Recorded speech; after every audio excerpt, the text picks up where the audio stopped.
Let's go ahead and read through the final project assignment. We've got 2 pages here, so don't forget to download both of those.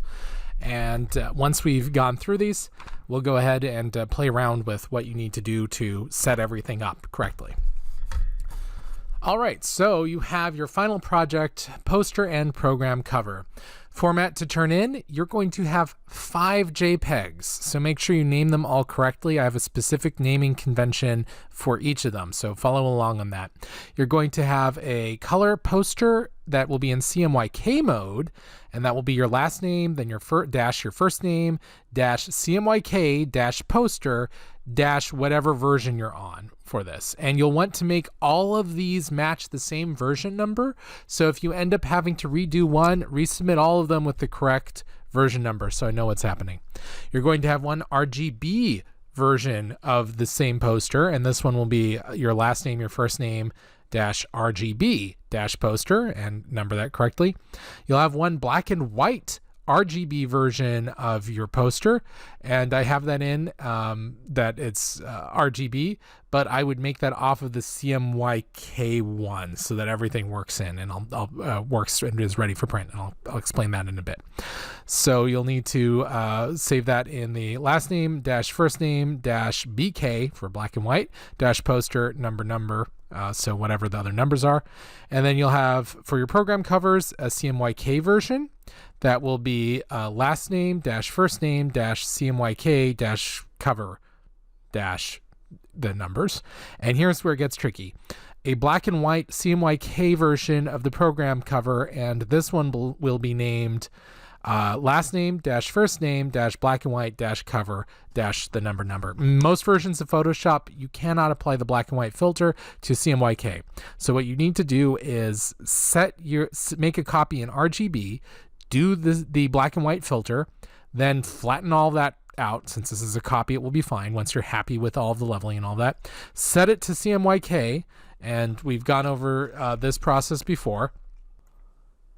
Let's just grab this robot.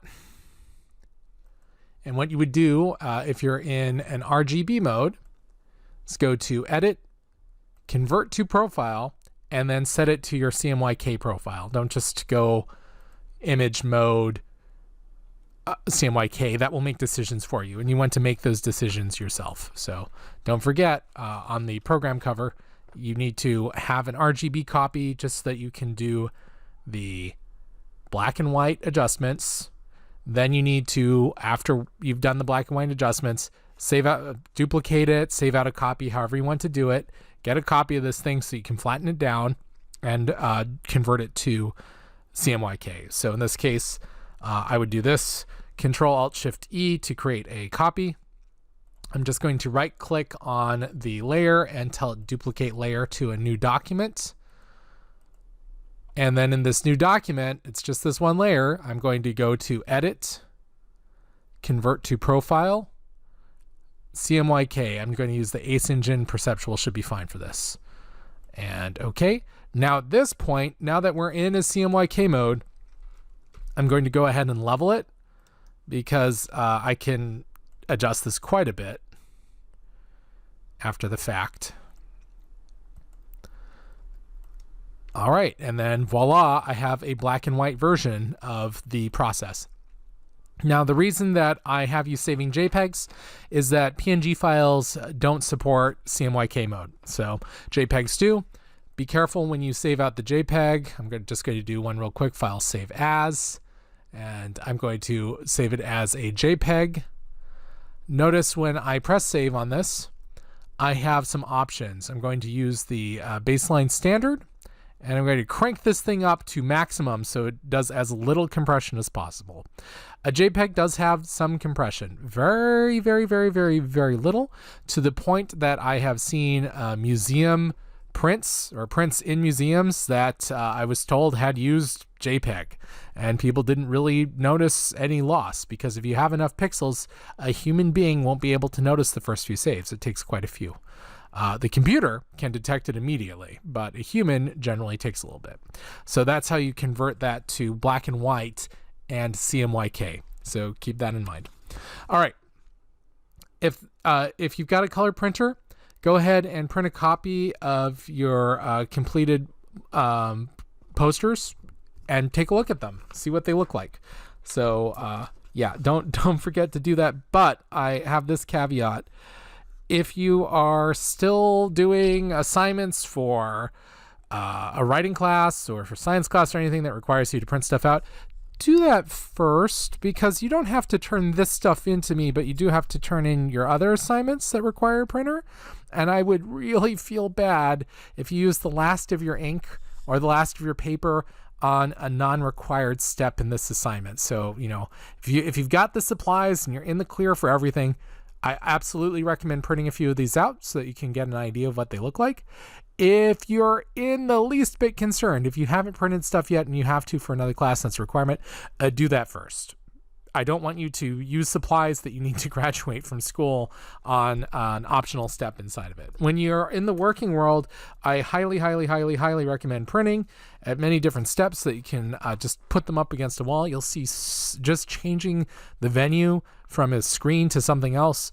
You'll see so many things that you can change. Well, it's ridiculous how much you can see once you've switched to paper.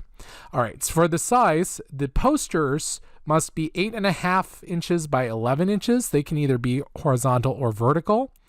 For your program cover, it has to be 8.5 by 5.5, and it must be vertical. I don't want any horizontal ones on that. So it's the same thing if you fold a piece of paper in half.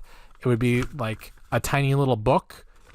The 8.5 by 5.5, that would be the cover of that tiny little book. So both the program cover and the poster, all 5 files of those, when they're ready to go, they must be 150 pixels per inch. This assignment's worth 200 points, and I left 4 things you should check here.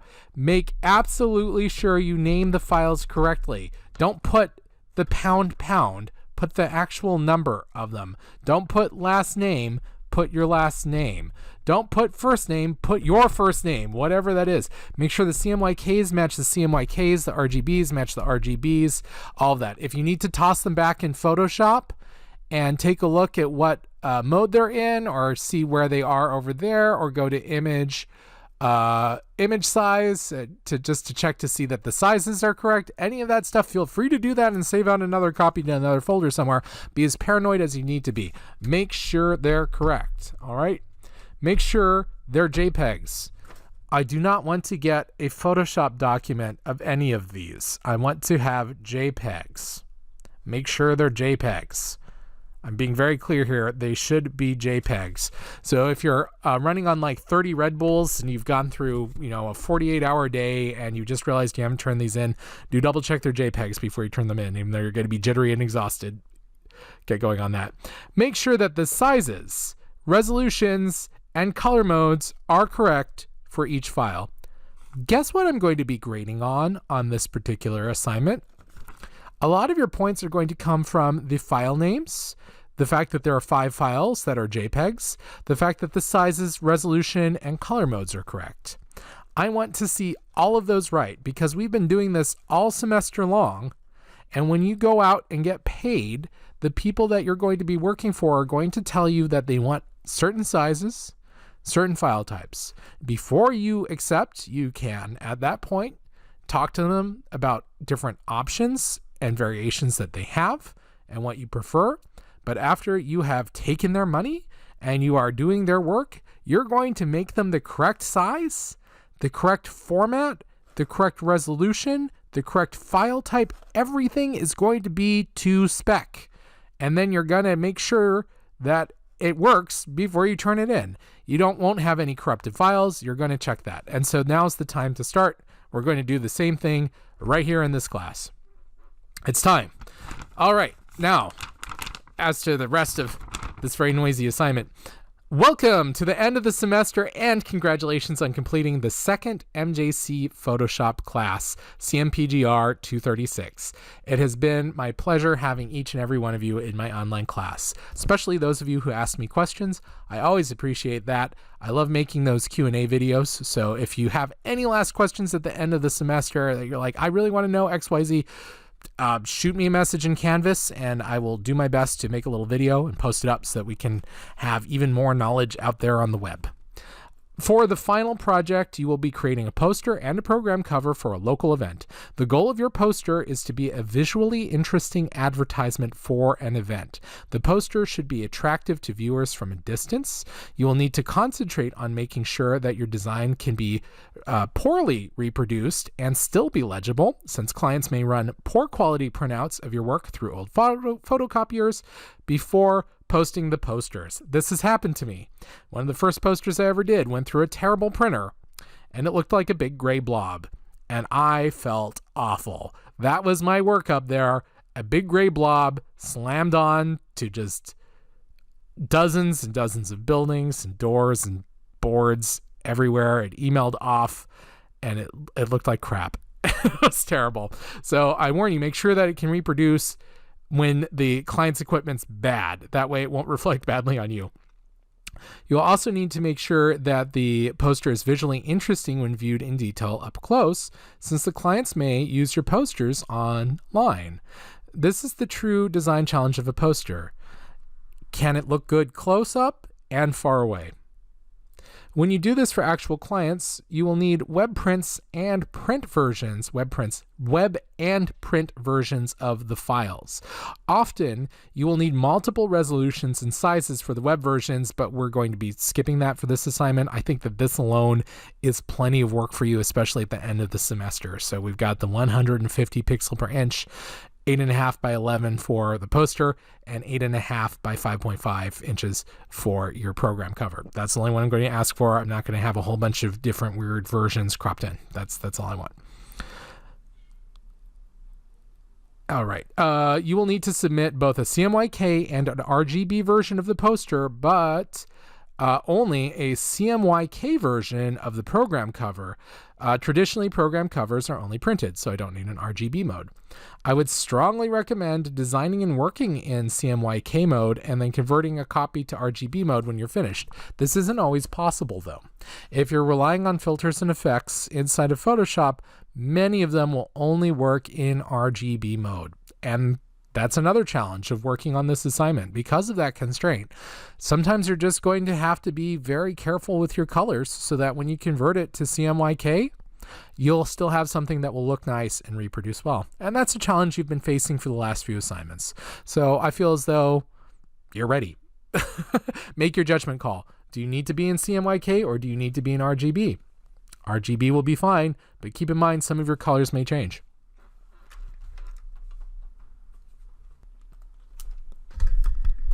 Your goal for your program cover is to be a reduced version of the poster. That's not to say a copy of your poster that you've shrunk down. I mean, take elements from it or concepts from it on a smaller scale. The only text it will have is the name of the event, the title, and the date. If you've never seen a program cover, it's essentially a small magazine-like handout or folded sheets of paper. It lists the events or demonstrations or performances that will take place during the event, concert, get-together, whatever you have. They're handed out at the front door of the event, and they frequently include paragraphs of the participants' biographies, times of events, titles of what's going on, any of that stuff. So unless you're doing the internal layout as well as the graphic design, you're only going to need to create the cover. If you are planning on doing the internal stuff as well, the InDesign class that we have at Modesto Junior College will talk about how to do all of that, and it does a very good job.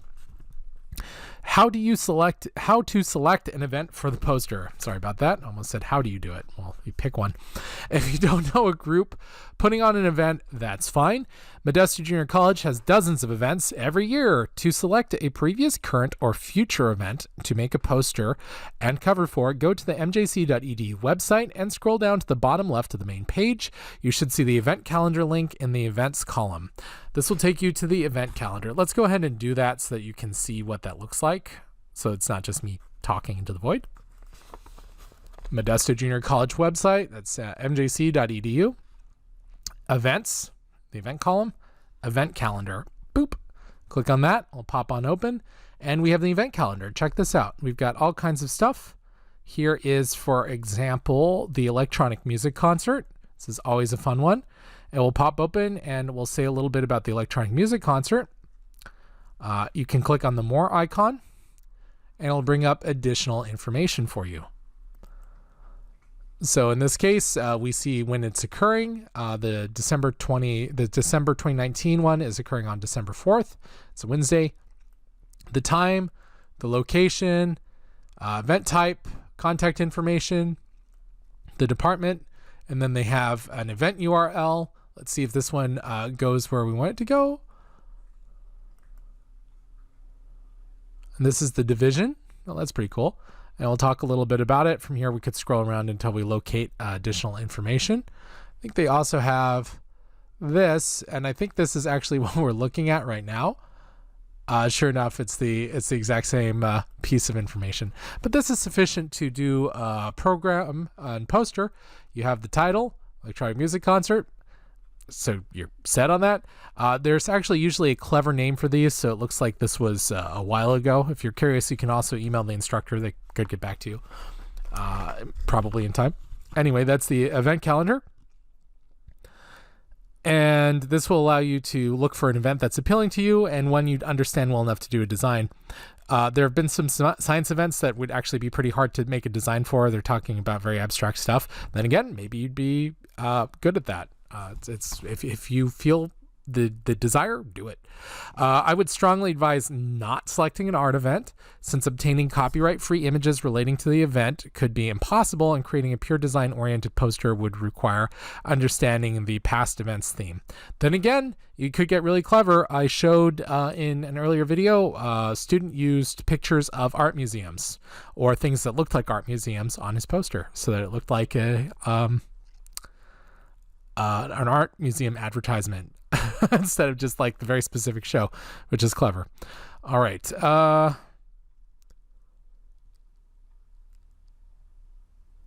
If you believe you can do it, feel free, but I've warned you now. Remember, if you use an MJC event, include the MJC logo in the initial design. The switch can be a useful element if you plan to use it, or a terrible hindrance if you did not plan for it.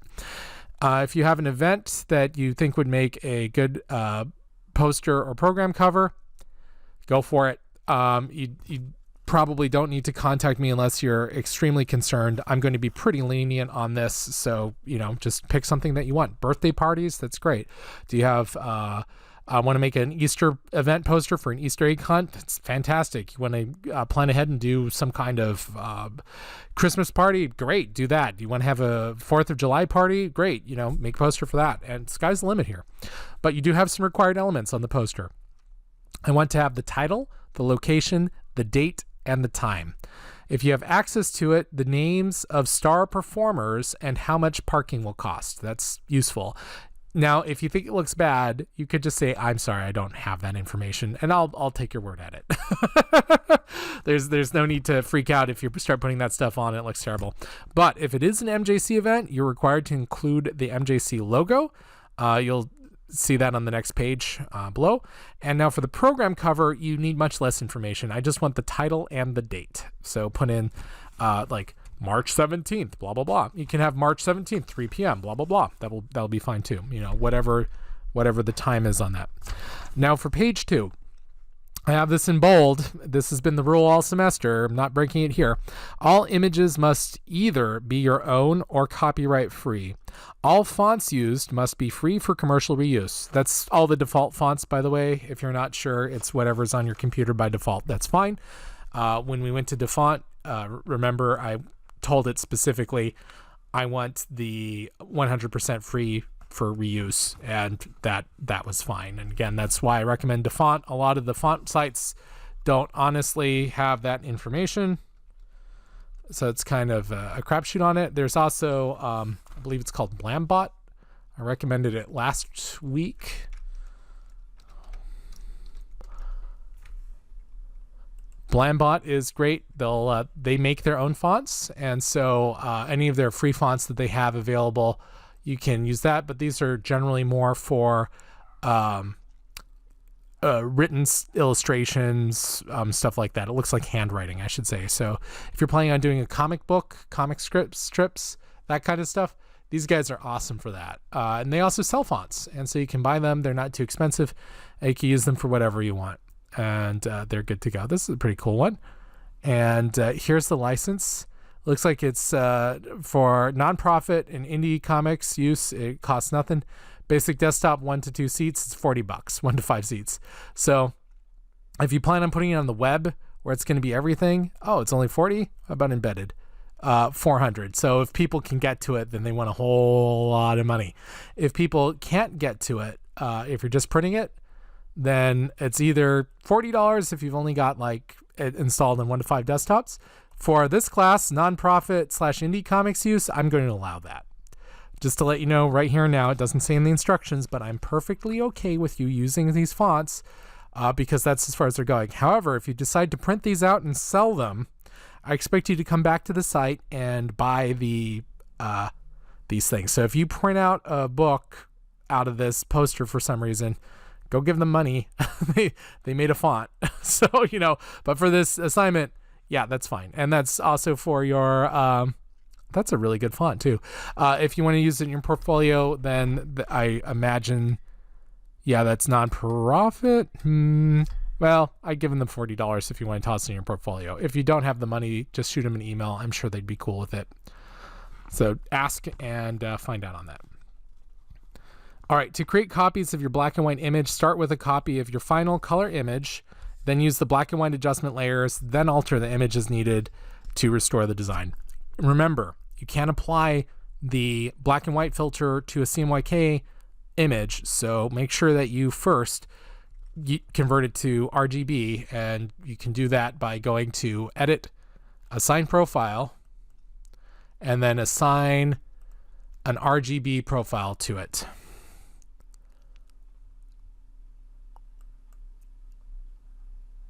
Wait, why did I say that?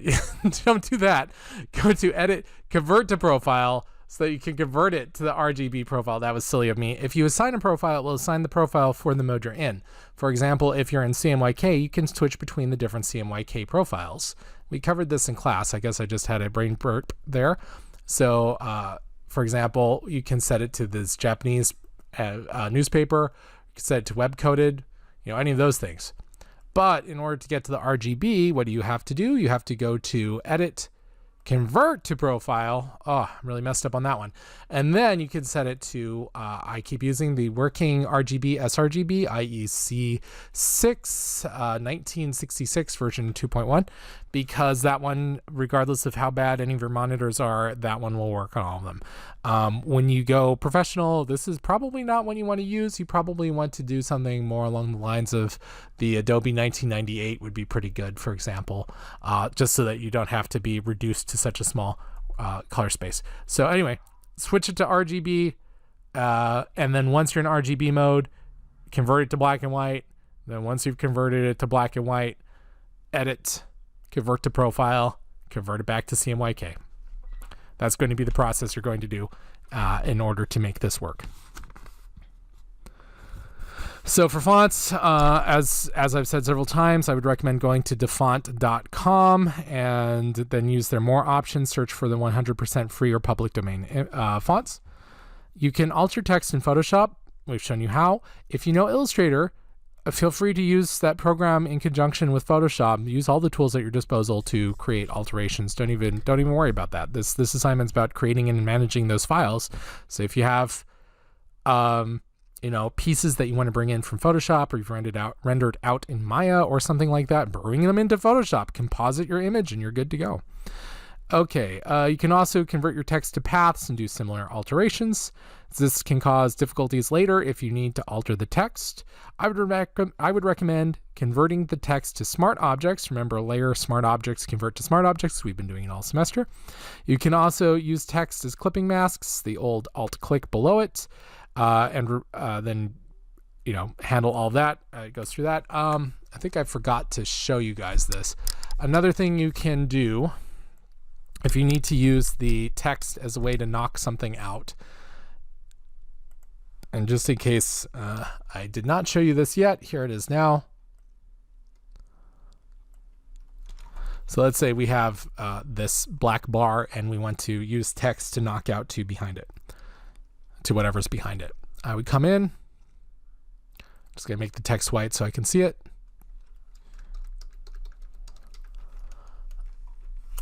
I would go ahead and select a larger font, and I would select a more appropriate font. We downloaded a couple, so why not use one of those?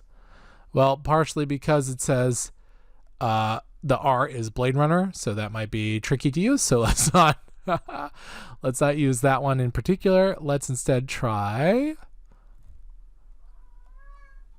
We'll just use this one for the moment. Well, one more go on that. We will. What was the last one we got? Let's see. Hopefully this won't use up too much of your time. Why am I forgetting the name? It was, oh, we've got it right here. It was called, oh, it's Q, it's Quantum. Okay. Come on down.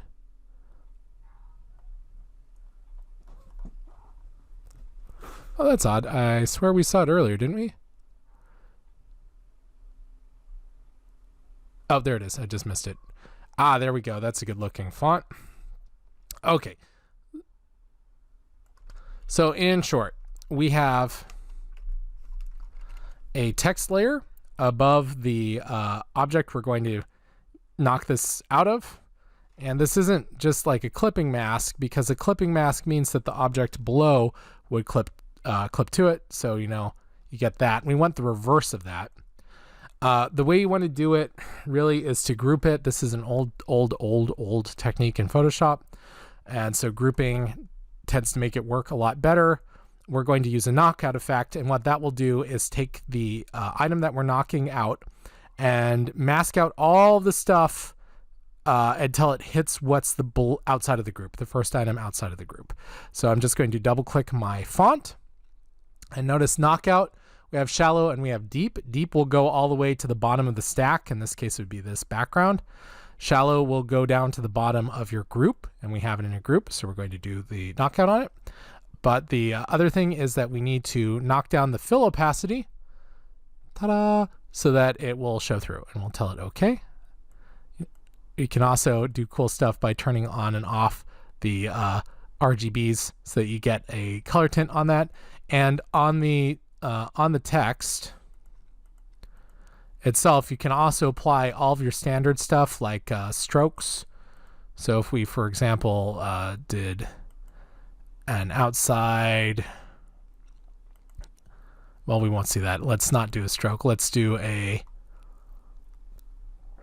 no, actually we can. We'll do a stroke and we'll set it to a gradient and we'll set it to anything else. And we will crank up that size so we can see it, and I'll put it on the inside. Well, you can just barely see it. Probably a bad choice on that. You can also do glows and all that stuff. You could do a, oh, I have a gradient overlay hiding everything. My bad. You can see the stroke on the outside. We could set it to the inside. It's all good, however you want to do it. Keep putting it on the outside. Let's do that one more time. On the inside, you can do all that good stuff. It will apply straight on. I'm just not going to apply anything. I'm just one more time under the blending options, set it the knockout to shallow, so it will go to the bottom of the group, and then drop the fill opacity. Voila! Now I've got this nice group, and I can see everything on it. And so this is still editable text, of course, although I've accidentally clicked off of it. Do that one more time. So if I change this to an I for whatever reason, there you go, it's still editable. So what I would recommend is this.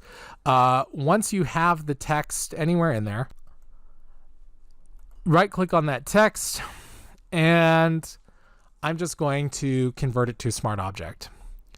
Now, what happened here, because the knockout was being applied to the text and not everything inside of it, it all just fell apart. So how do you get around that?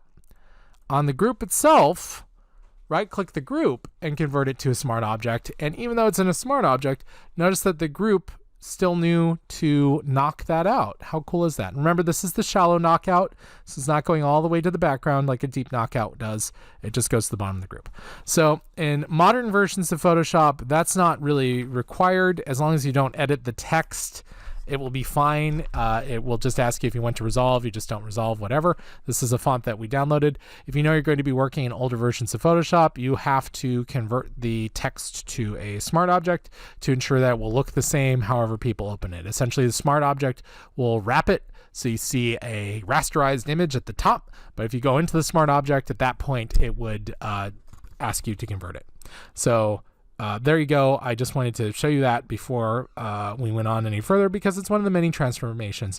I list some other transformations. Keep in mind that if you do convert text into a smart object and you decide to add more text, you may need to edit the smart object and increase the canvas size. And I give you instructions on that. The MJC print logo is available at mjc.com, and I have the link to that. And so if we just punch that in real quick, boom, we get to the MJC logos. And then you're going to want to go down. I would recommend the print logos, and we'll sort that out. I'll show you how to install this later, but this is where you go to. I have that listed in here. Talk about adding it. When you do add it, make sure that it will be 1.5 inches long. You can use the rulers to measure that. Remember that you right-click on the ruler, Control R to bring up the ruler the fast way. Right-click on the ruler to set it to inches to find out if it's 1.5 inches long. Then I have some helpful hints. What do I recommend doing? Do at least 50 thumbnails before you start. Do at least 4 or 5 comps once you've done your thumbnails. And just do like a pen or something. It's fine. It lets you think out on paper. I'm not going to see them.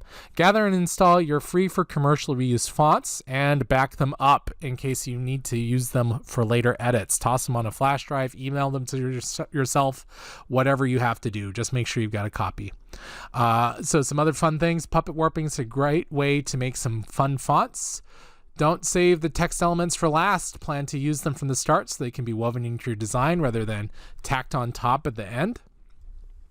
Keep your important information legible. So in other words, if you decide to pull a David Carson, I still want the title and the time and all that stuff where I can actually see it and read it rather than just having it slammed in some complicated, really warped way that looks cool but is completely illegible. Be careful with that. When you're creating a black and white copy of your work, use the black and white adjustment layer so you have control over your desaturation. I'm never going to see this, but name your layers. Remember, all of your friends have names and you know their names, and your layers will be your friends, so name them. If you have access to a color printer, print out a color copy of your completed work and a black and white copy and look over them. Tape them to a wall, walk 15 feet away. How do they look at a distance? Do you need to change anything? And again, if you still have to print out like a final essay that's 50 pages long or something, do that first. Like, I don't want to drain your ink for this. So lastly, being able to create posters is a useful skill to hone, and posters make an excellent portfolio piece. Take good care of any printed copies you make and have fun with the assignment. So with that said, we'll explore actually doing just very roughly and very quickly. I'll walk you through the steps of the assignment. I'm not going to do the whole thing because it generally takes me a minimum of 16 hours to make a poster. And I don't think you're going to have the time to watch a 16-hour long video. So I'll see you in the next video.